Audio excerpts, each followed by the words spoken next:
Hi there, Ingrid here, helping you to kick off your shoes, my darling, and to live a more juicy, passionate life. Anyway, Scrumptious Pie, so jumping on with today's Mother's Day message was a bit of a quick one. So, happy Mother's Day to all mothers. You know, we know this is not an easy road, you know what I mean? Especially when you want the best for your children, it's not an easy road. But today's Mother's Day message is dedicated to those mothers who's similar to myself, whose children are about to leave home or leave the nest, as they call it, and those who have flown the nest. So we've all heard of that term, empty nest syndrome. And this is where mothers or parents go through a depression or go through really downtime because their children have gone and they feel a bit lost. Now, I've spoken to many children, right, of parents who feel like, you know, that their kids have flown the nest, of feeling that, go through that down spell. And they're all like, Ingrid, like, I hope, you know, I just want them to have their own lives now and not be so dependent on me. And they've asked me if I was like this. And I was like, no. No, I weren't. Right? When my son left and went to university, I was like, yes, I get my life back now.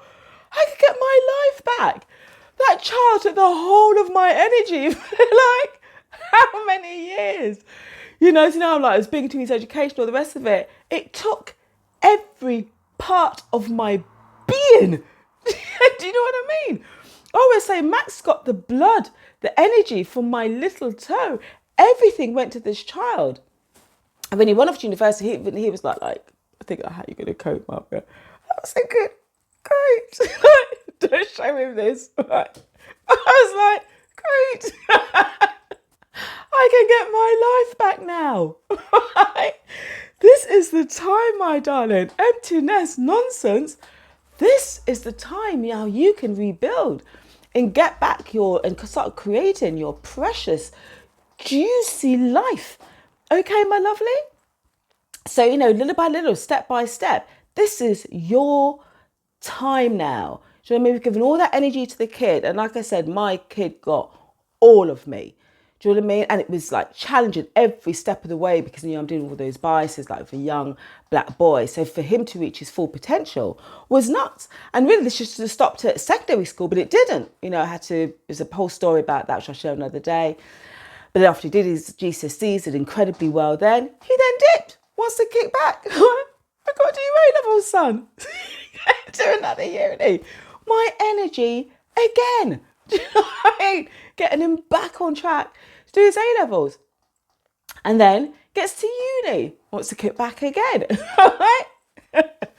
But then, yeah, he did actually then eventually was able to start motivating himself. But I say all that to say, my darling, like, even like after finishing his degree, as you know now, he's doing his masters.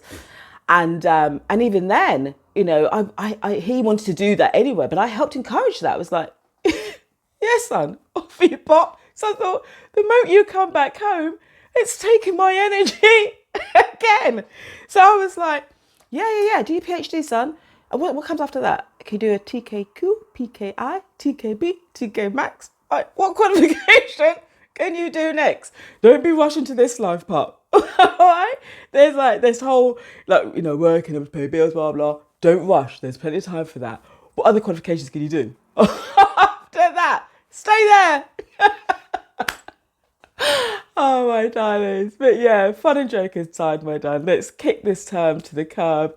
Emptiness syndrome. Hell no. This is your time now. This is the time when it should all be about you. Happy Mother's Day, my darling. I love you.